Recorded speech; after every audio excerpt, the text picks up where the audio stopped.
Get ready for the world's greatest Arsenal podcast. Welcome to another podcast by Guns and Yellow Ribbons. Enjoy the show. Hello and welcome to Guns and Yellow Ribbons. My name is Fergus. I am your host. I'm not joined by my sidekick tonight, hence by a little bit of confusion at the beginning. I'm joined by somebody who will remain faceless. I'm joined by NorthBanksy, and we're going to continue our series of the Arsenal community contributors. NB, I think I'll have to call you from now on, because NorthBanksy is going to be a little bit of a mouthful. Are we okay with NB? We are okay with NB. Thanks, Fergus. We are okay. And obviously your identity has to be kept highly secret, because the police all over London are looking for you and everything else. Oh, absolutely. Yeah. There's a special NorthBanksy squad, I think. I've heard about them, elite. Like when you get up from the sort of the SAS of the police are after me, I think. But, they want to stay one step ahead. Yeah. If anybody's on Facebook, it's not working on Facebook, jump onto YouTube they won't even hear us. So hopefully they'll join the YouTube link and join the chat. If you've got any questions, ask NB in the chat and we'll go from there. So I suppose we start with this one is like, where do you come from? What's your Islington links and Arsenal links? Well, I'm North London born and bred. I was born in UCH Hospital up in Euston. I grew up mostly around Kentish Town. Okay. And Arsenal, I came to it quite late, to be honest. Like when I was about 20, I don't know why.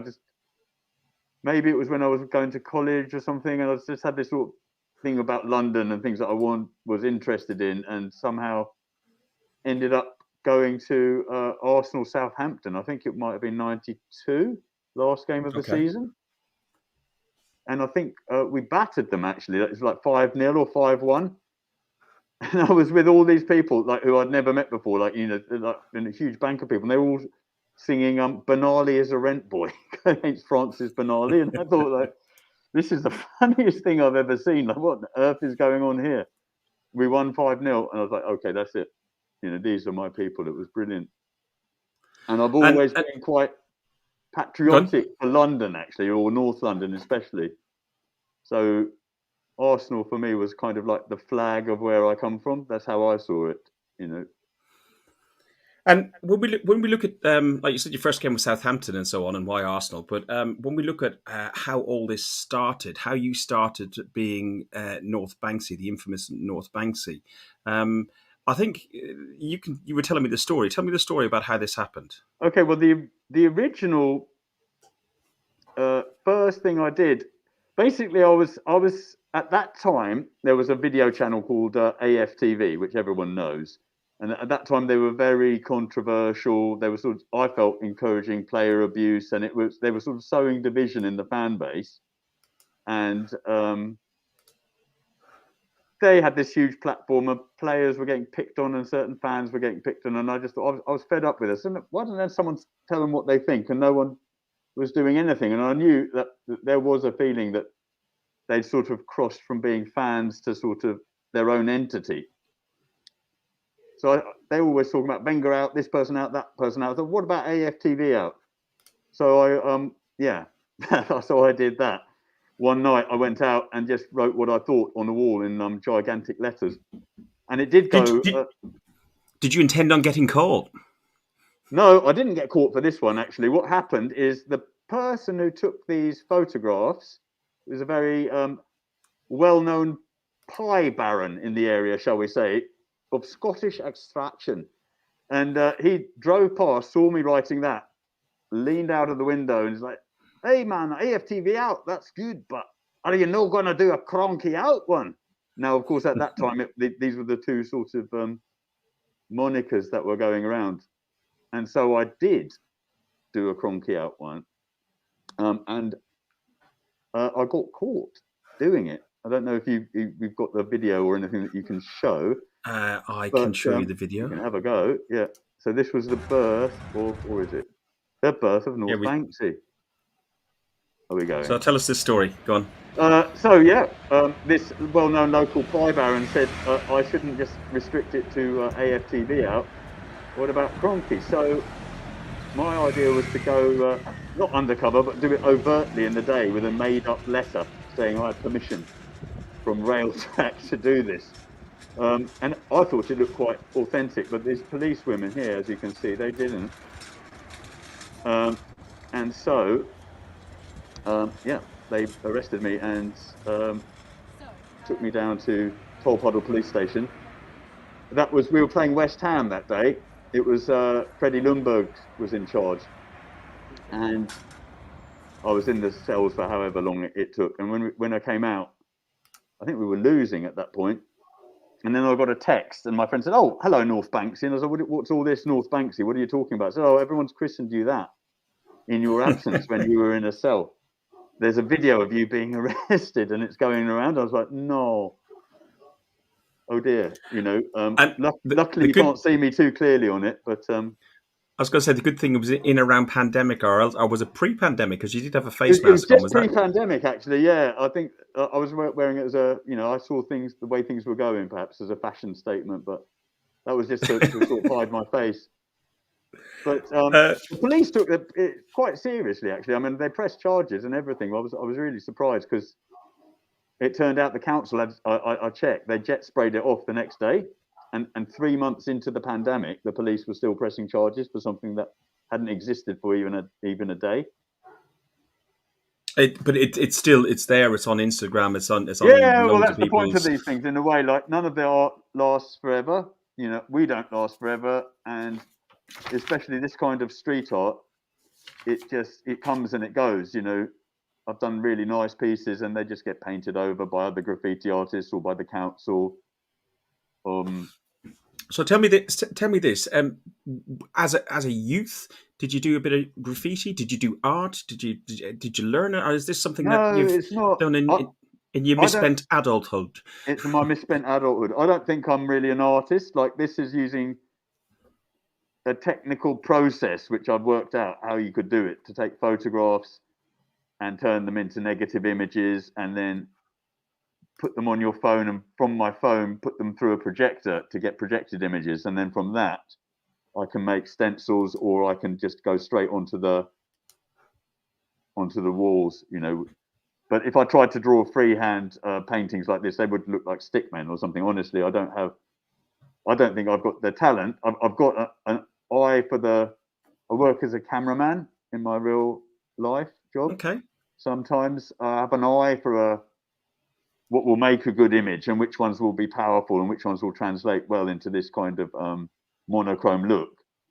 But I could teach you to do it quite easily and quite quickly with the right equipment. It's just really a matter of having the motivation to go out and do it.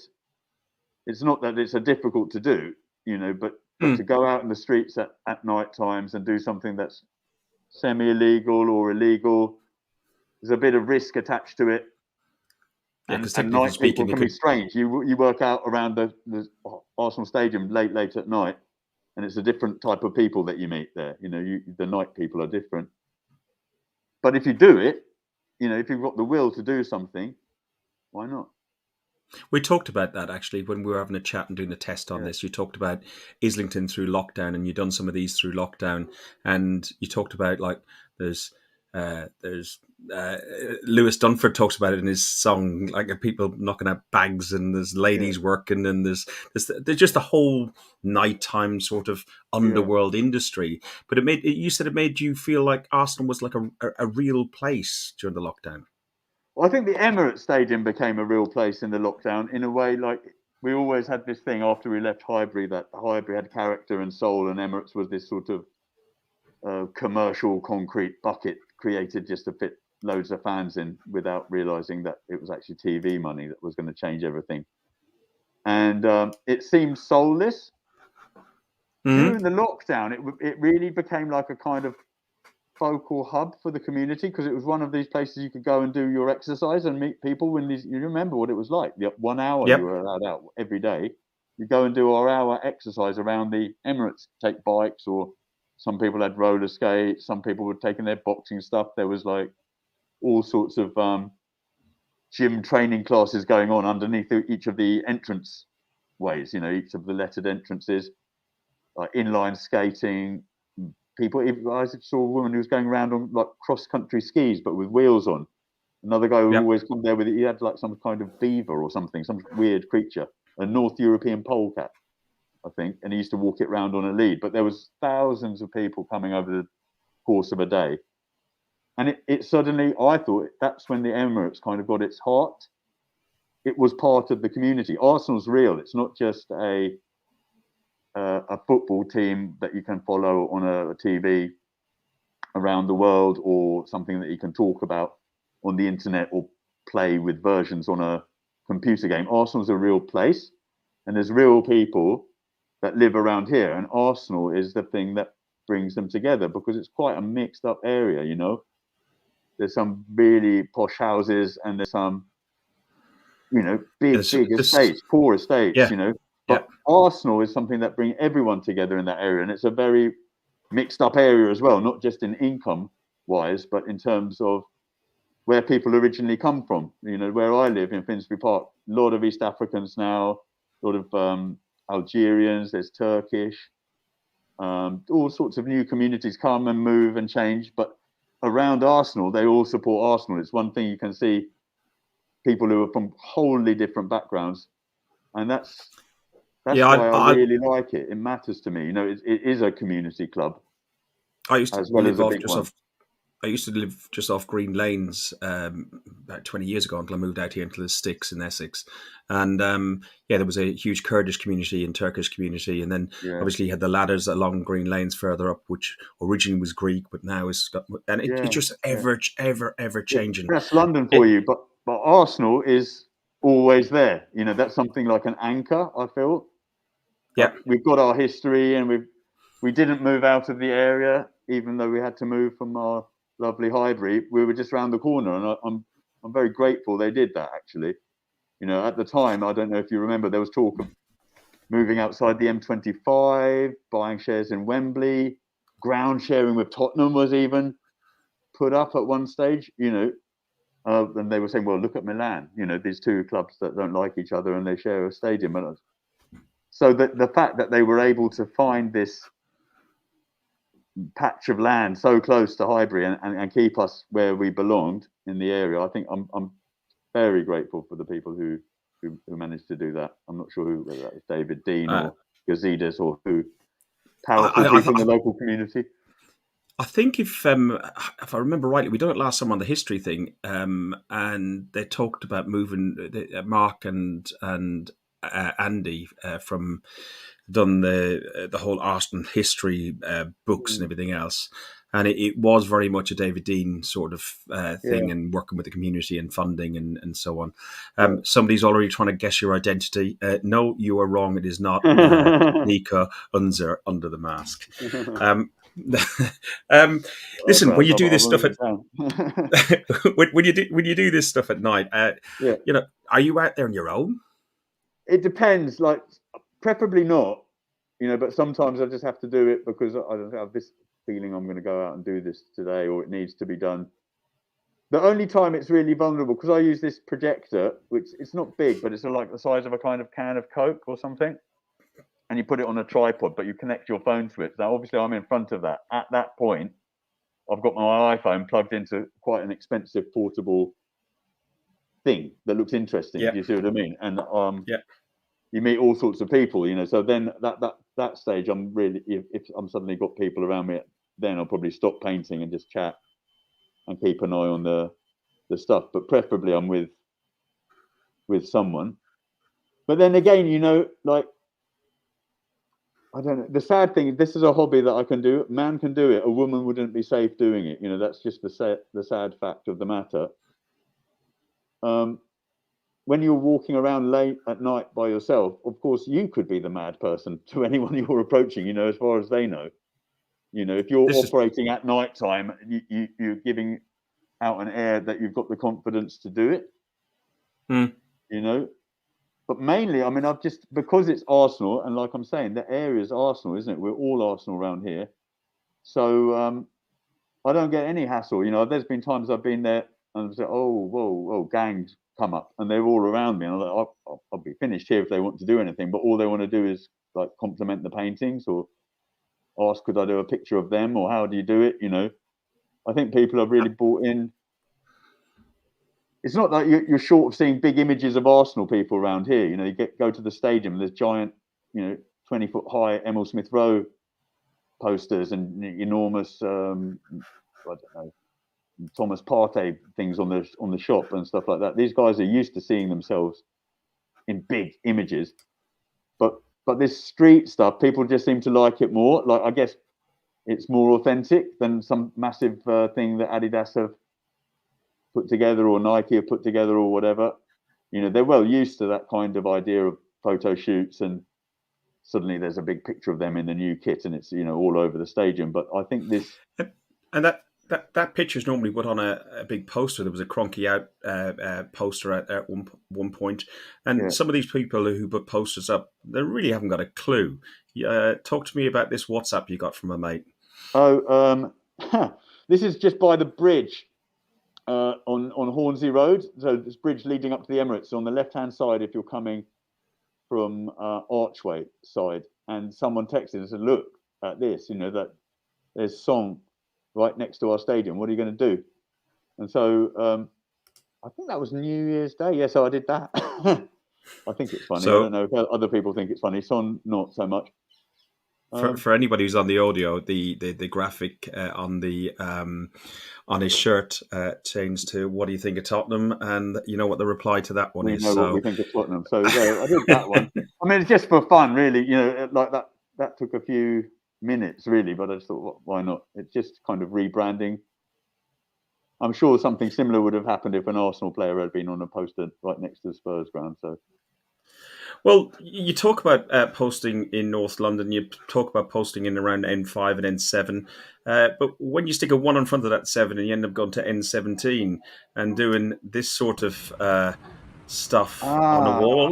Yeah, that's another one. Right, so I was feeling a bit sorry for Granit Xhaka, who was getting picked on, so I thought I'd change the narrative, and I went up to this large toilet I found north of Stoke Newington. Yeah, so I did some Xhaka on Tottenham, just for the fun of it, and a bit of banter. And that video went horribly viral. And I say horribly because you think at the time you want it to go, but it was just going up and up and up in the views, like 10,000, 20,000, 30,000, 250,000 more, and the comments were getting really aggressive as well from some of the Tottenham supporters. So I was like, yikes, the joke went too far. Do you know what I mean? I suppose I was probably lucky that it was Xhaka, because a lot of people were like, well, even some Arsenal supporters don't like Xhaka. Why did you do him? But I had people who are friends of mine who are Tottenham supporters who said, look, if that had been Sol Campbell, and someone asked me where you live, I'd probably have told them, that would have been really, really personal. And it's just as well because it was meant to be Sol Campbell originally, but I just couldn't get the stencil to look like him. It was meant to be Sol Campbell with both cups in the changing room. And so, do you know how long this Granit Xhaka holding his hands above his dinner heart? But the interesting story about that is 3 months after I painted that, I thought, well, it's obviously gone into the realms of history. There was a knock on my front door early in the morning, and I went and opened it. There was 4 coppers there, and they're like, "Oh, right, are you so and so?" And I said, "Maybe." And said, "Okay, well, we're going to arrest you now for defiling Tottenham's Hotspur's football stadium or something like that." And so what? I'm wearing like shorts. Can I get dressed? I said, well, if you want to get dressed, you have to let us all into your house. So I had to. So all 4 of them marched in, looking around my living room and stuff. And it's really funny because there was a can of red spray paint on a chair. And actually, if they'd looked, they would have seen the Xhaka stencil just next to the sofa. And they didn't see it.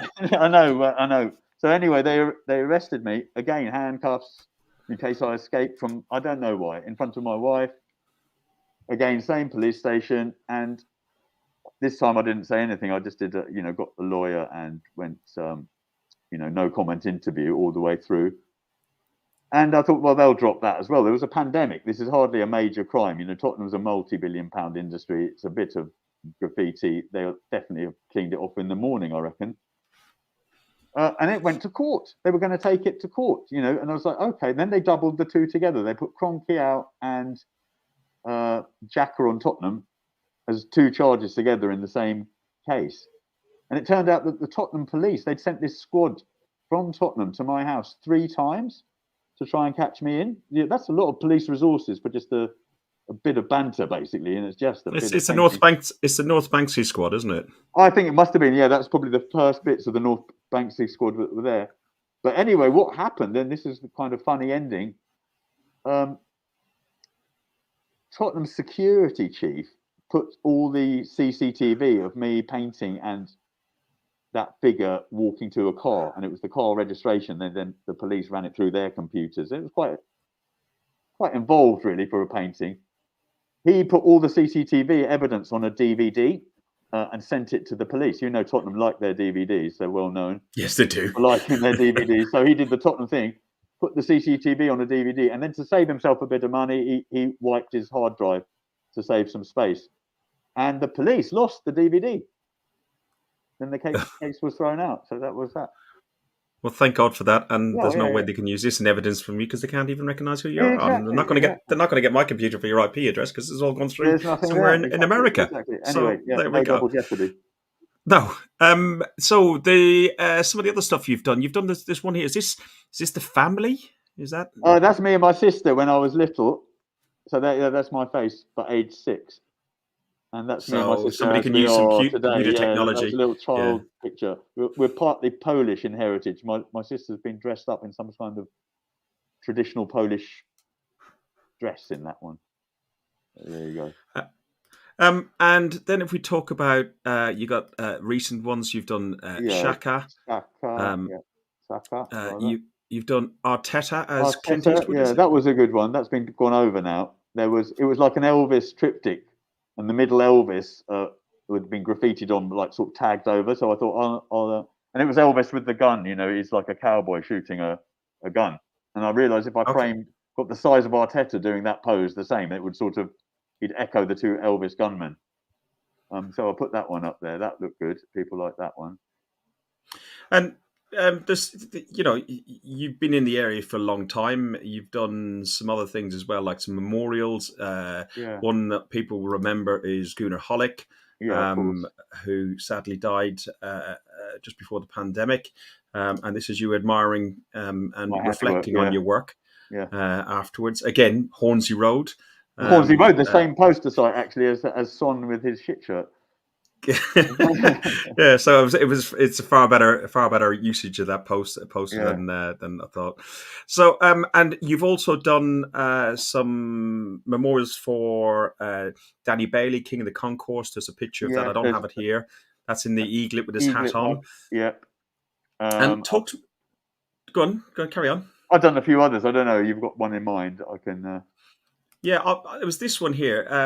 People might remember there was a kickoff delayed. I think it was a European. It was a night game on probably Europa League Thursday, and it was Tashan Daniels who was killed at Hillingdon Station. And this is you doing your work. So talk us through the story and the story of this one. Art. I was thinking about. We had this thing about knife crime. You know, remember it was like No More Red, and we wore these washed out shirts and lost to Nottingham Forest. Tashan Daniels, I think Forest was his first game. I think it was his first game he was going to without his dad. He was 19, I think. And he was in Hillingdon Station, and 2 complete strangers gave it this, what are you looking at? And charged over the railway bridge to confront Tashan and his friend. And they started fighting them.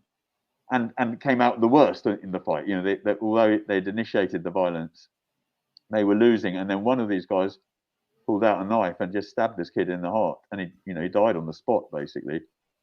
And I remember because I was at that game that he should have been at with my son. I think it was maybe even his first game. I think Martinelli scored his first goals for the club. And I just thought, and I was reading about this, and I was thinking that's strange. We're doing this No More Red, and they're not acknowledging this guy, like he died on the way to one of our games. And I thought it would be nice to do. And I found this photograph. Then I obviously don't want to just do something that big in public and the people concerned don't know about it, the family and so forth, because that's, I don't know him. I just felt that very strongly, very sad that this had happened to a fellow Arsenal fan and on his way to a game. So like many families that have suffered these kind of tragedies. They'd had a foundation like the Tashan Foundation. I think he was a track and field athlete as well, so it helps deprived kids get into that scene. And I contacted them and said, look, I've got this idea to paint him, but can you contact his family and see if they're all right with it? And they did. And the dad was so made up, that people had thought about his son and remembered him even, a few years later, which is, I mean, it was moving, but it's so terribly sad as well. Like, I just think if something like that happened to my children, I couldn't imagine what I'd feel like, But at least if people, that he was remembered as an Arsenal fan and part of our family, that we still honour our people, long after they've gone, that matters a lot, I think. And Arsenal. Well, to be honest, the Bear Roundabout, very close to where you do some of your work, has lots of memorials on there as well. So, and I think it's really nice that people have a link to the club, and the club has a link to the community, and so on. You said you're not an artist. Ruth Beck, who is an artist, says you are an artist. Thank you, Ruth. And a great one. But then again, as they say, art is very subjective. Art is different styles. It's a process. Yeah, I mean, I've got a technical process that can create art, but it's going all right. To be honest, I used to, funny enough, because I used to live in Hackney, and then when my son was born, our first son, the flat we lived in wasn't safe for a child. It was like had a big roof terrace and unlocked, sort of windows were low. And I said to my wife, she said, "Where we need to move somewhere that's more sort of easy." And I said, "Well, let's move to Arsenal Stadium, because there's flats there now." And I thought, we can't afford it. It'll be really expensive. But strangely, at that time, it was affordable. And I said, this is perfect. What I'm going to do is when he's born, I'm going to take my newborn child. And I don't know if it was a boy or a girl then. And they're going to go straight from the hospital in their baby Arsenal kit to a flat that's in the North Bank, right next to where my season ticket used to be. And then they're Arsenal for life. They can't escape it. And that's what I did. We moved there, and I brought my son there, and he's now comes to me to every game. But going back to your point, there used to be, it was quite interesting because there's a little corner of the pitch, which is called the Memorial Garden. And you sometimes see people coming on the public walkway across, or looking left and right, a bit shifty, get a little package out and just sort of sprinkle it around in the Memorial Garden. I thought, what's going on here? Now I realised these are people sprinkling their ashes of their dead relatives on the pitch of Highbury, and sneaking that in to so that they can finally be at the pitch of Highbury where they belong. You're not going to believe this. You've just made me go a little bit cold. You probably saw me do it once for a friend. Just a little piece, took it, and as the you go through from the walkway, East End, just stopped, tie my shoelace, dumped a bit of ash on there. So, but it matters to people, This is a big part of who we are, I think. It's a big part of who I am, anyway. I love this stuff. You threw me a little bit there. So sorry, listen, it's all right. It's all right. You're embraced by the fans, obviously, for the banter, the fun, the street, it's got a bit of grit and grime about it and everything else. Are there any other artists or sort of contributors that you like? We talked about like Lewis Dunford and his song as well. But is there artists and other people? Well, I like. So I'm going to drink beer here. Who kindly called in to say I am a good artist. I like this guy who does the cartoons, like badly drawn Arsenal. He always does these. I think he's an American fellow, and he always comes up with these badly drawn and so quick as well. Obviously, it's quite fast to do it, but his style seems to be. They all look the same, and yet they all look like the player they're meant to be. I don't know how he does it, but that's. Is that the guy who does the 1940s, 50s sort of look, like they're like really simple line drawings? They all look. Yeah. He did a book called Wenger's Magic Hat or something, and he's nice. I think he's from America, but I'm not sure. I asked him maybe we can do a collaboration. He can draw me as a badly drawn NorthBanksy, and then I could do a massive badly drawn Arsenal with a badly drawn NorthBanksy painting the badly drawn Arsenal or something. And what did he say? No, he's into the idea. Just never got round to it. Like so many ideas. Yes, yeah. Commissions that I've never done any actually. I mean, people ask me sometimes, will you make a shop or can you get T-shirts or can we have a print? and I probably should look at that, because I don't know whether this side of things is a good income or not. I should maybe talk to the likes of Ruth and people who do this. But I just do it for fun at the moment. Like literally people asking, "Can we buy this? Where can we get the prints? Can you do this?" And generally speaking, I don't know. It's just for the local area, and if you can catch it on Instagram or on the social media. But then one couple from Canada, I think they wrote to me and they said, "Look, we'd really like one from our child's bedroom. He's just been born, and we gave him in the middle name Banksy." I don't know why they did that. It wasn't to do with me. I think it must have been to do with the real Banksy. But that did make me think, like, maybe it's not about making money, but just that, like I said, this art's not going to last. That's a nice David Rocastle picture behind you. That's gone forever now, And that was just opposite Che Pub, near Annette Road. Yeah. It was a house there. It was a crack house, so that was fine. But then they got rid of the drug addicts and moved a normal family in. At which point, obviously, they didn't necessarily want a David Rocastle on their front wall. The thing is, some of these in some cities, and in particular in Northern Ireland, in where you got the Falls Road and the Shankill and everything else, they've got the big murals and stuff like that. But some of these are listed. There's one in Dalston, which will be familiar on Dalston Lane. I don't think mine are list worthy, to be honest. But I mean, no. But what I mean is they're protected and they could be. They're appreciated. Yeah. No, I mean that's the thing is I don't think anyone would have looked at, say, the Rocastle one and said that's a bad piece of graffiti. It looks decent, but it was still someone's house once they moved in. At the end of the day, they don't necessarily. I mean, the funny thing is that probably there might be people listening or people who follow NorthBanksy who say, "But I'd love a David Rocastle outside my house," or "Why can't you come and paint my garage up like that?" Well, maybe I could. What I was going to say, like, I was talking to some people today, and I was saying, "Oh, I'm going to do a podcast tonight. This is the guy who's doing it. I'm going to show him." And I said, "Yeah, his name is NorthBanksy." What? You're speaking to Banksy? You know who Banksy is? Does anybody ever think what you do is a Banksy? It's a real Banksy. Maybe one or two of people have thought that, at first, and then they've sort of realised it when they've looked a little bit deeper into the social media page. But I mean, the style. I did one. After the Man City result, and we weren't really happy with the referee at all. I did one about I did Stuart Atwell, but carrying oil wells and everything else. Big pile of money dripping in oil and oil wells, and him making his way through an oil field and PGMOIL on his. I mean, to be honest, I don't think that he was corrupted by. Man City paid him off, but I think that these guys get totally overawed by the occasion. I think that I'm trying. You carry on. I'm trying to look for that actual painting. For that actual picture, yeah. And the VAR guy was out of control as well. But this is the problem with the refs. They VAR one week, and then they referee the next week, and they rotate. It's like having the internal affairs department of the police investigating corrupt policemen one week, and then going out on the beat the next. It's in their interest to say that it's all working fine, because they're going to be swapping roles the next week. So it's like a small cabal. So no, it's not that one. No, it's that what are we looking for here?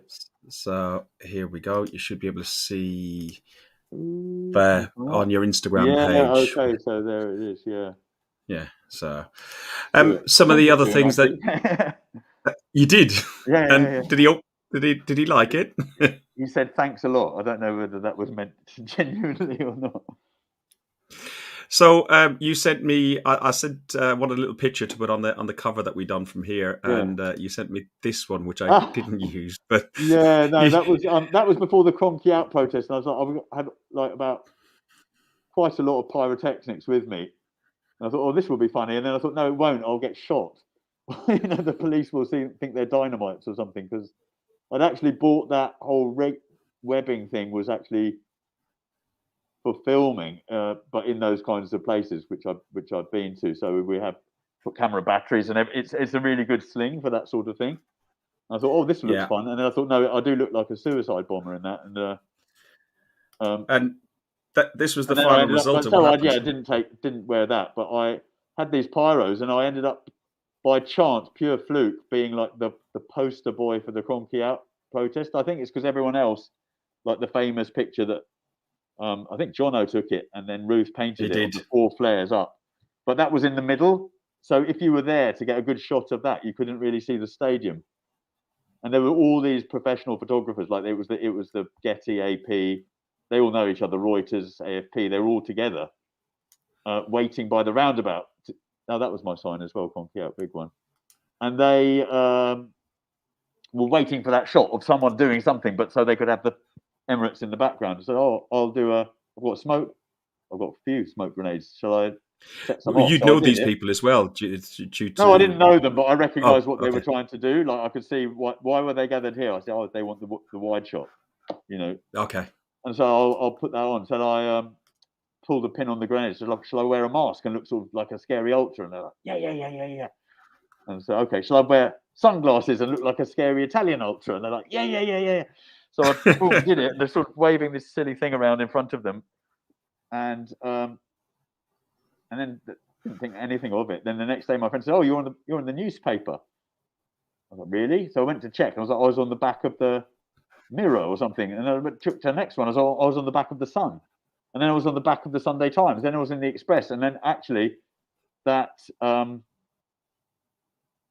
picture had become that and Jono's one. I think Jono's one was more creative, but and it's a much better picture. But because these were taken by press photographers, and there's a variety of, they were sold AP among had themselves. One, Reuters had their version, depending on when the smoke grenade was, it looked good or bad. They all went with that. So game-wise, you said you bring your son to the home games. Do you do many away games? I haven't for a long time, actually, since probably about 5 years ago, since I started to go with my son. I wouldn't mind that.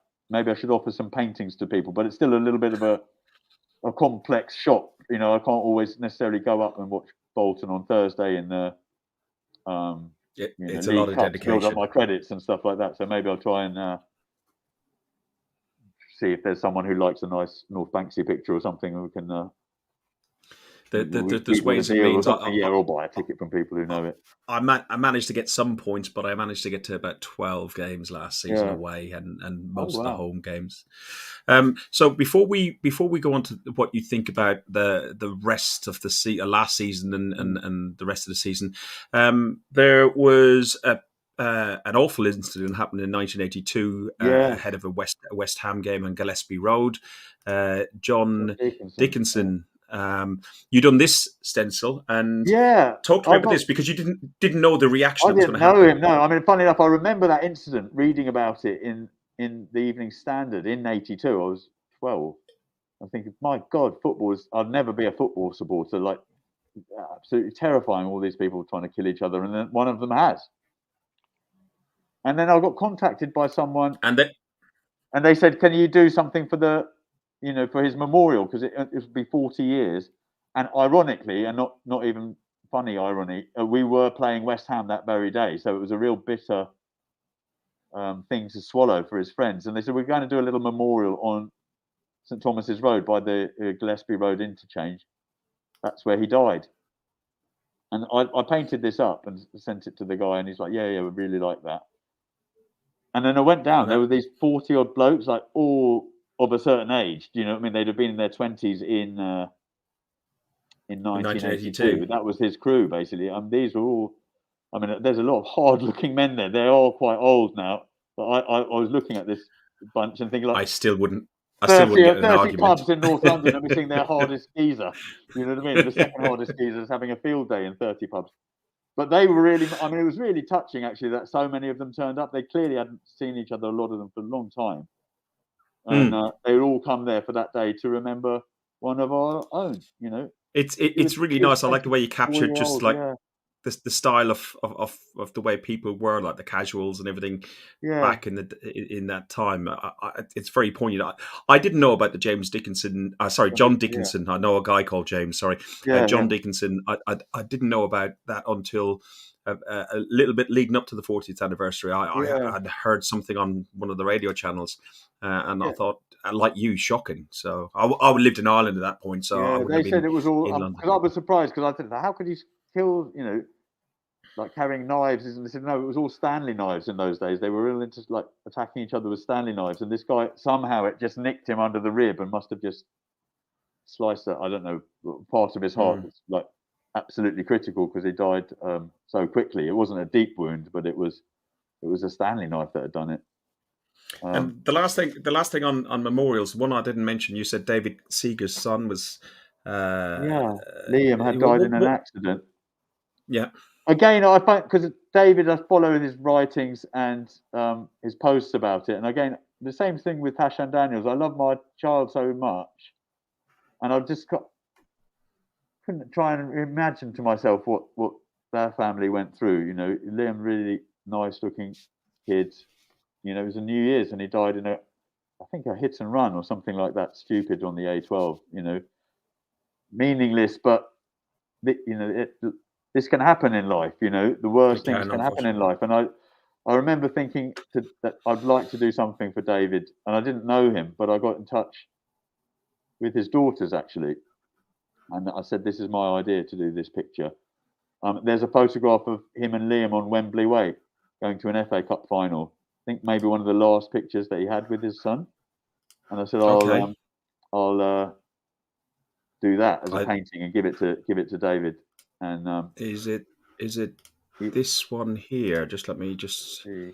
If it's wrong, I apologise. Yeah, I think it is the right one.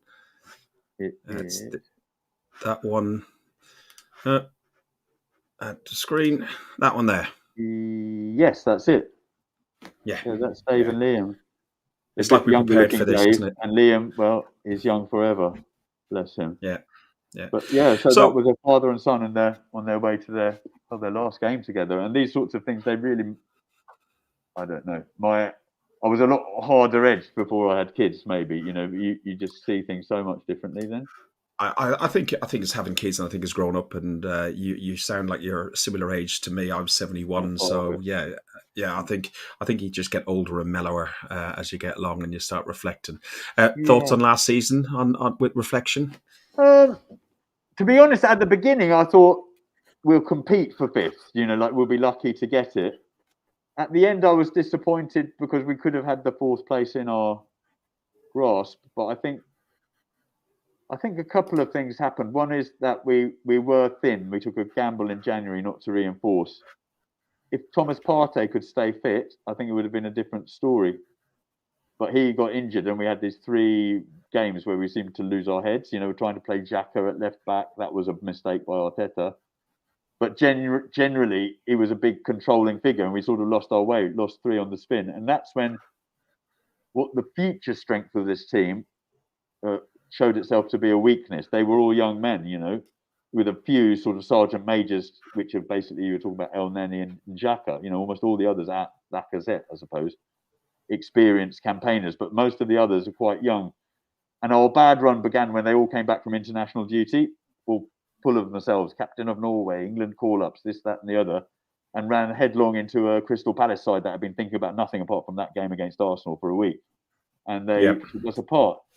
And I think the callowness of our youth was really exposed then. Young men, they either think they're king of the world or everyone hates them and they're rubbish and nothing, there's nothing in between. And experience is what gets you that in between. Things will change, things will turn, hold out. I've been in this before. Maybe they haven't, and so then you get a sort of collective nervousness because they're all of a similar age, or most of them are, and they can't, they haven't seen a game where they've come back from 2-0 down and won it 3-2 yet, or something like that, that it's possible. And so they're like, we're getting destroyed. I feel like Martin Odegaard for us is a fantastic player, but the look on his face when he came out for that Newcastle game, he looked terrified, actually. I thought, or didn't look happy, and I just think, one thing that people don't look about with this squad is they'll get better. Whatever they are now, they'll be a better player in a year. They'll be that much more experienced, that much better trained, that much more physically developed. Some of these are not fully grown men yet, really. They're not at the peak of their physical strength. And this team, I think, will get, with some quality additions, maybe 3 or 4, for depth as well. I think we've got a really nice team there. And I also think that what Arteta has done is not just what someone who plays football fantasy manager online and thinks that they're an answer, got the answer to everything. He's looked at the character traits of the people as well as what their Opta statistics are for running and dribbling and crossing. and tried to build a group of people with a similar approach to the professionalism of football, a similar hunger and ambition, similar age group, and what they think are a similar ceiling. So my understanding is that this is a group that could be serious competitors in a couple of seasons' time.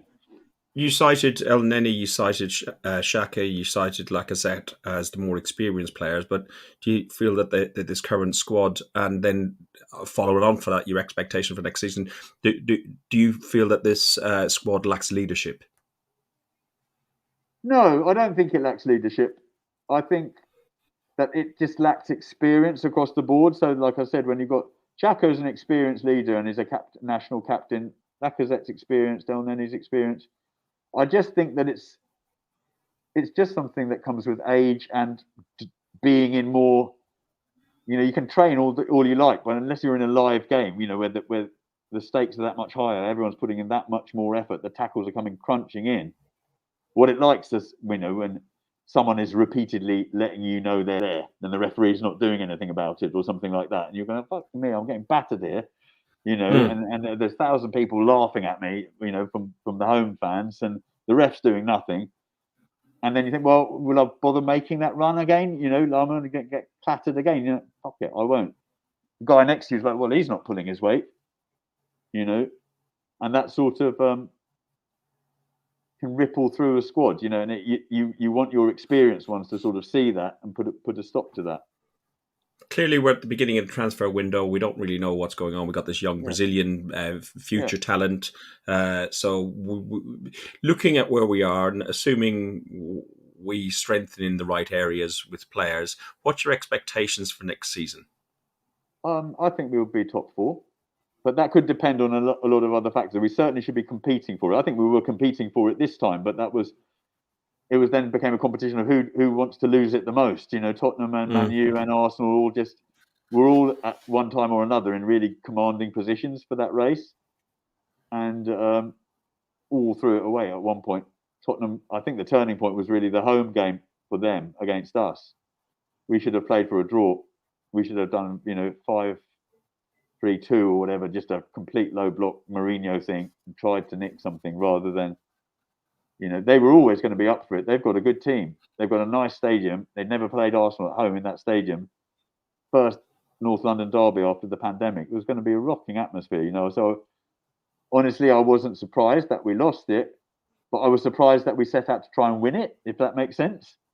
It would have been better to try and play for the draw and hope for the win than play for the win. And again, inexperience got the better of us. Tottenham were very cynical and expedient. Son getting fouled and making a meal of it. Was it Rob Holding getting fouled and not making any deal of it? And ends up getting sent off when.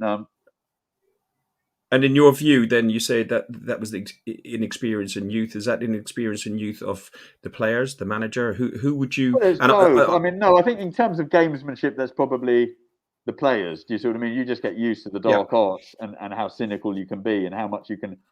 Every time they go around falling down and looking for a free, almost all dives, aren't they? Or I've never seen someone who's as injured as football players seem to be suddenly get back on their feet so quickly when it looked like you see those faces in Saving Private Ryan or something at the beginning scene, them blown up on the beach, not getting tapped on an ankle. Well, in fairness, Lacazette is very guilty of that at one point in the season where I think it was in lockdown. He got fouled, dived up in the air, went like he was shot, realised the referee wasn't going to give anything, and then he ran up the other end. So they all do it.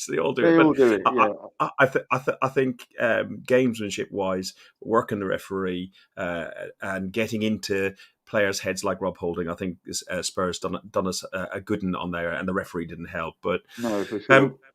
Challenging for 4th. Then what about in the Europa League? How far can you see us getting in there? How far would you expect us to get? I would expect us to get to the. I'd expect us to get to the finals, to be honest. But I suppose that can be with the field as it is. You don't know who's going to drop out of the Champions League. Good teams. We're a very strong team for the starters, but of course, actually, the Europa League gets tougher as it goes on because Champions League dropouts fall into the Europa League, and they're good teams as well. Yeah, they are indeed. Like Barcelona ended up, I know they're not the same Barcelona of years ago. They ended up in it and various other teams as well. Yeah, Italian teams often seem to end up in like. Yeah. But I think, I think the important thing to remember is that Arteta is also a young manager. He's not experienced. I think he's really clever. I think he's got a really good idea of what he wants to do with Arsenal and how to do it. But he makes mistakes. And I think that what I was worried about with him at first was that he didn't seem that he had the humility, or he wasn't giving out the idea that he had the humility to know that he'd made mistakes. But I think that he does know. He was just trying to keep this sort of appearance of control and command. I think that how they talk in the dressing rooms and how they are is different to what we see. What we see the players for 90 minutes, but they see them every single day. And the personalities and characters in training are as important to how the club pushes forwards as good results, because we're building this young group. And if it works, and I think it could work, we could have a really phenomenal team on our hands, and this guy can be a generational manager for us. The things that can get in the way of that, I'm slightly concerned that the arrival of dirty oil money from Saudi Arabia and Newcastle will sort of create another Chelsea situation, just as we were planning to deal with this run of opponents. There's suddenly a new one with unlimited funds, and they'll do what Chelsea did at the beginning: buy players to stop other teams getting them, not because they want those players. And then put them out. City are doing it right now as well. Yeah, put them out on loan to Zanzibar, Sporting at Zanzibar or something. The aim was to stop Liverpool buying that guy, not to own him themselves. But what can you do? I think on our day we've got. I personally think that Champions League qualification is the minimum requirement, whether that's via the Europa League, winning the Europa League, or by league position. Part of me wouldn't mind finishing fifth and winning the Europa League, and then getting in. At least then we get a European trophy in a pot. I think we need a good cup run, and I just want to see some progression from where we are with regards to the transfer window. It's so early on, you can't really make a comment, but I would like to see any of our main transfers in before a ball is kicked at the beginning of the season, rather than waiting until. Because I suppose the World Cup is going to make a big difference, because agents are going to be hanging on, aren't they, to see if their guy has a good World Cup or a bad World Cup, and does that put their price up? Or you can get players who are not necessarily great, but they have a brilliant tournament.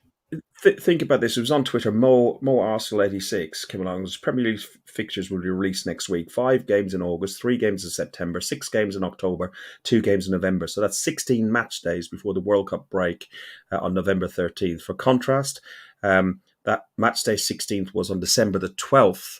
They're going to this get year. a lot of injuries. We're going to have to be very careful with player management. Plus, you're going to have the League Cup in there. Plus, you're going to have the Europa League in there, Europa Conference League, and so on. So, and they're going to be playing for 3 years.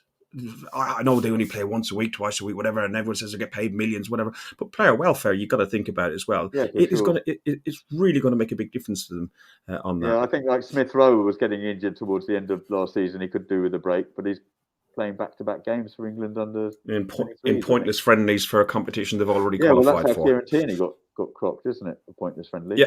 Although the story is now that he did it to himself, lifting weights in the gym or something, but I don't buy that.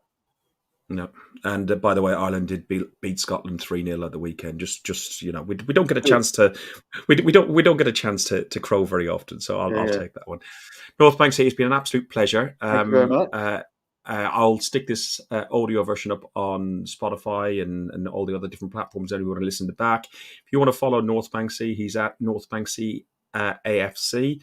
Which is down at the bottom. That's on Twitter and on Instagram, isn't it? Yeah, well, the Instagram is actually called Real NorthBanksy. I think I somehow made a mistake trying to copy the names from one to the other and then locked myself out of my account, but never mind.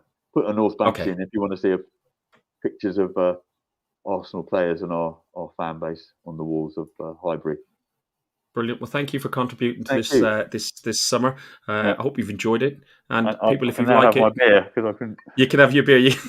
Well, I've been slowly sipping, and I can see you looking at me. I noticed that. If you like what we do, click the like button on there, guys.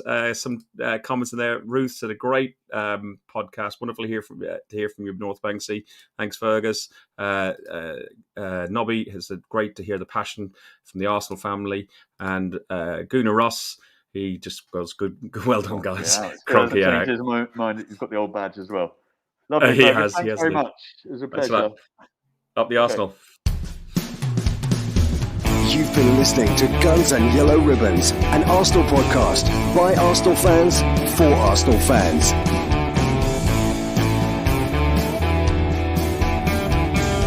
Follow us on Facebook at Guns and Yellow Ribbons and Twitter at Guns and Ribbons. And remember to rate and review us too.